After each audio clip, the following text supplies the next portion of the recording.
Into game number 2, Stephano versus Braddock.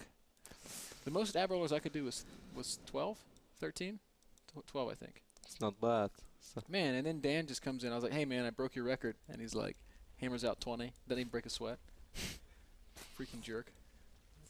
you lightweights got an easy life. How many ab rollers can you do, Kev? I don't know. I think 2 if I'm in good shape. Maybe 3. I think your score on the board is actually 2/3. But well, that was because I went to gym that morning. But I'm pretty sure I can do more push-ups than you, and I can bench press a lot more than you. So I don't know why you try to make fun of me. Bench presses 20 pounds and starts bragging about an ab roller contest. Hey man. Shouldn't get any crazier than this. if your excuse can be you went to the gym, then my excuse can be I went to the gym every day. Alright guys. Millennium Stephano, of course, our French Zerg, spawning in the left top side. Avixo Braddock, or should I just say Braddock, is our Terran, spawning in the right bottom side of the map. Of course, our red Terran from Russia, with love. Not going CC first this time, maybe a little bit afraid of those quick Broodlords, which is something that's kind of funny, by the way, because I kind of feel that's sort of the same thing, like a Zerg reacts to Terran that goes that would go CC first and actually don't go Hellions. It's kind of the same thing as when Zerg plays against a Protoss who goes for really quick 3 bases. What a Protoss just does, like Protoss doesn't even have the same amount of scary damage output mid-game as Terran has with Stim Bio. So what good Zergs do, and I actually saw a really cool replay today, which you guys can find, by the way, if you just follow White on Twitter. He posted all replays of White versus Red show match, $500 I believe. And it was this game of Cloud Kingdom where White would go for really quick 3 bases, and Red is just, alright, you want to play like that? 91 drones, and he had Broodlords in 13 minutes or something. It's just insane. It's absolutely insane. Well, maybe not 13, but 13 and a half or 14 really quick Broodlords. And I just feel that Stephano pretty much just did that, and Braddock didn't have an answer to it. And maybe that's why Braddock is going to play a little bit more normal. He's like, you know what, I'm going to try to get my Hellions out, and maybe then I'm going to expand. Yep. I just want to point out that according to a blog on Team Liquid, Braddock was recently voted the #1 best foreign player at fighting large animals.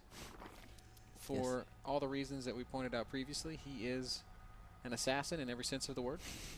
He's a machine. Doesn't matter if you're a human being or a grizzly bear, Braddock is not scared. People have heard the stories about the White Rock barbecue in Cologne. What they did not know is that Braddock collected that meat with his bare hands. And then Braddock is like, alright guys, my hands are dirty, I can't play in this tournament. Ah, I go back to Russia. I go back to Russia, get paid. I go back to Russia, I hope you have meat. Have a good tournament. Well, thank you, Braddock. That's very kind of you. Eco builds on both sides of the map. Braddock going to be making Hellions this time, which is a little bit more standard. Stephano doing what Stephano does, Kev. He's got that link speed going, has pulled drones out of gas, and is going to be making lots and lots of drones from this point forward. Even getting a 3rd queen out so he can start working on that creep spread. Yep. Command center is going up, of course, for Braddock. Kind of curious to see how Stephano is going to play this game. Obviously, it's going to be a little bit harder for him to secure this 3rd base over here. If there are going to be some Hellions on the map, maybe he's once again going to make the same amount of roaches. Do you think he's going to do that, or do you think he's going to switch it up? I don't know. I know Stephano really likes Antigua Shipyard. It makes it a strange choice for Braddock, but Stephano said many times that it's his favorite map to play on against Terran. Which is weird, by the way. He's one of the only Zergs that feels like that, but he likes to play on Antigua specifically that Zergling Infestor Ultra style because it's pretty mobile, and Antigua kind of comes down to getting and securing a 4th base, and Terran's so good at denying that, but when you play Zergling Ultra Infestor and you have that fast mobile army, you're able to inflict that same kind of damage basically on a Terran player. It's like, okay, you want a 4th? I'm going to go kill it with my Ultras, and now what you going to do? So and I guess one of the nice things about this map for Stephano then as well is that he, as we previously highlighted, those awesome engagements, that's something that he can fall back on, because on this map there are a lot of ways to basically position your army around your Terran opponent whenever he decides to move out. So maybe that's one of the reasons why Stephano likes this map so much, which for instance would be a lot harder on a map that's a lot smaller, let's say Metropolis or something. It's not smaller, but there's less, less space in the middle. You're right. There's good places for fighting against Zerg. So either way, very fast 3rd hatch trying to go up from Stephano. That drone got blocked by his queen. He now gets it down, and is also going with those double evos. The extra hatchery gives queens places to put any excess energy, and it just means that you have so much larva in the mid game. It's also kind of what you should do when you're not able to secure a third, which is becoming increasingly difficult in today's metagame against this kind of Hellion stuff. Yeah, Stephano's getting a really high amount of drones now already, though. I think if Braddock would just go for a small run by, well, there are 3 queens, there is a spine crawler, and there are a few zerglings. But imagine he would have done something like we saw Torsen do against Red in the NASL last week. That would just be pretty damn effective, because Stephano's playing this really greedy. He is playing super greedy. He has just now started his lair and is completely saturated on 2 base. 46 drones, more than enough to do work. Gets that Baneling Nest this time, perhaps a little nervous of Braddock doing perhaps a more aggressive variation of what we saw him do in the last game, pushing around the map with those Marines and Marauders. Stephano was probably well aware of the fact that, hey, if he just attacked, he probably could have killed me. Let's not put ourselves in that situation again. Yeah, no, maybe you're right. Stephano does have an overload over here in the right bottom, so he has a pretty good vision of... Did you see those lings run past the Hellions? Nope, I did not. Stephano wanted to get some scouts out, so he sent 1 ling to either side and ran in with the rest of them to absorb the shot. So he gets a guaranteed scout. That was really kind of nice. Yeah, because I was about to say that again. He's playing pretty blind right now. He has it overload in the right bottom. He sees the amount of mules being dropped. He sort of gets a feel for how many SCVs there really are, but not a very good one. So he was playing kind of blind, but, well, as you just pointed out, he did get a scout by that also important scout with those links. Yeah, and what did he see? Well, not that much. He sees that Braddock doesn't have a 4th yet. And he pokes up the ramp and saw Marines. So maybe he's anticipating some Marine Hellion aggression. That's exactly what's coming. And Stephano, he's getting Baneling speed, he's getting his Infestation Pit, and he's just getting in position to secure that 3rd. So I think he's going to be fine. It's going to be very difficult for Braddock to do a lot of damage with this as long as Stephano gets a good engagement. And like we said in the last game, he almost always gets good engagement. He's kind of committed to at least dealing quite a bit of damage though, since Braddock doesn't have a 3rd command center yet. He's not even building it in his main base. So if he would somehow end up losing all his units right now without dealing a nice amount of damage, he's going to be in a little bit of trouble. More than a little bit, Kev. If he loses this army without making a good trade, he's never going to secure a 3rd. Here we go, Stephano trying to set up that engagement. Good job by Braddock using those Hellions in the back to chase away the Zerglings. We saw what Stephano was trying to do. Baneling speed is going to be ready in 20 seconds. Ooh, Stephano losing the overload is kind of painful. Now he's making 4 overlords at once. Pathogen Glance is being researched. This is the moment where he can start those infestors. He has to wait for the overload though. Then he can start infestors, and then it's going to be a lot easier for him. Yep. He's got enough gas for 2 infestors, and 2 of them start up right away. Braddock going to start working on these rocks. He's building a 3rd command center, so Braddock's not trying to end the game right now. It's smart. He's probably not going to be able to end the game right now, as we've already demonstrated. Stephano's got a lot of units and a good army composition for dealing with Hellion Marine, given the Banelings and the soon-to-be infestors that are popping out in just a couple seconds. Yep, certainly those infestors going to make the life of Stephano a lot easier to deal with this pretty much Marine-only force, and there are still a few Hellions in the middle of the map, but once he has infestors, you don't have to worry too much about those. But I mean, Braddock is doing what he wants to do. He keeps Stephano on his side of the map. He has a good idea of what Stephano is going for, and he's securing his own base. And loses only 1 Marine. Wow, those are the happiest Marines ever. Like, please, just let us go home. Come on, guys. I'm out of ammo anyway. I want to retire. Another drop trying to go down to the main base.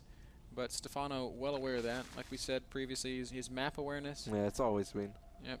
And that's been true of Stephano forever. It's so crazy, because if you look at him, he's actually so blind. He has an overlord over here. He doesn't even have an overlord over here. So how the hell Stephano's never taking a lot of damage of drops is almost insane.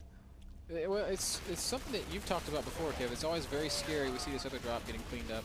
That's not going to go well for Braddock at all. It's always very scary to split up your army. And you say it in the context of Protoss. I still feel this way when I play Zerg against Terran. It's hard to leave 20 Zerglings behind. Yeah, you need them, man. The fights are already so hard to win. Yeah, Stephano has no issues with doing that, and that's what makes him so drop-proof already with units in position. So look at this. Stephano's probably got, of his 100 Zerglings, he's probably got 40 of them defending his main and his natural.